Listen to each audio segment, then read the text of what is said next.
Hello জনগণ, তো আপনাদের জন্য আমি নিয়ে এলাম একটা নতুন রেসিপি। যদি এটা আপনাদের কাছে নতুন রেসিপি না, আমার কাছে নতুন রেসিপি, যেহেতু আমি নতুন বানাইম, তো আমি একটা মশলা চা বানাই। এটা আমি ইউটিউবে দেখলাম, ইউটিউবে দেখছি, আবার ফেসবুকে দেখছি। তো দেখে ভাবলাম যে সবাই বানাইতেছে, তো আমিও বানাই। তো চাটা বানানি লাগে আমি এক বয়ম চাপাতি নিয়ে নিছি এক ডাব্বা চিনি, মানে চিনির মধ্যে কোনো কঞ্জুসি করা যাবে না। আর নিয়ে নিছি আমি 2টা দারচিনি, একটা এলাচ। তো আমি এখন সব কিছু এনে দিয়ে দিচ্ছি। এখন আমি এটা ব্লেন্ড করে নিলাম। ব্লেন্ড করার কারণ হলো এটা হলো ব্লেন্ডার চা, এটার নামই ব্লেন্ডার চা, কারণ এটা ব্লেন্ড করে খাইতে হয়। তো আমি ব্লেন্ডারে বসাই দিছি, বসাই দিয়ে এখন আমি ঠাস করে ব্লেন্ডারটা চালু করে দিলাম। তো ব্লেন্ডারটা চালু হইতেই একদম ফটাফট আমার চায়ের পাউডারটা হয়ে গেছে। আমি একবারে দেখাই দিতেছি কেমন সুন্দর হয়েছে পাউডারটা।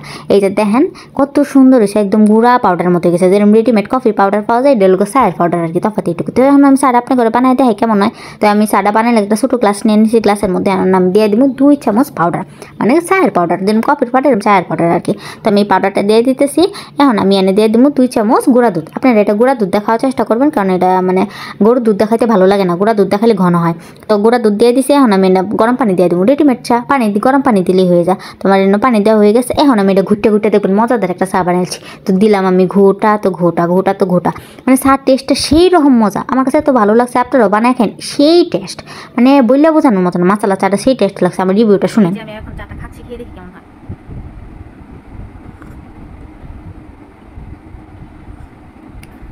মজা ছিল, আপনারা বানায় খাইতে পারেন, সত্যি ভালো ছিল।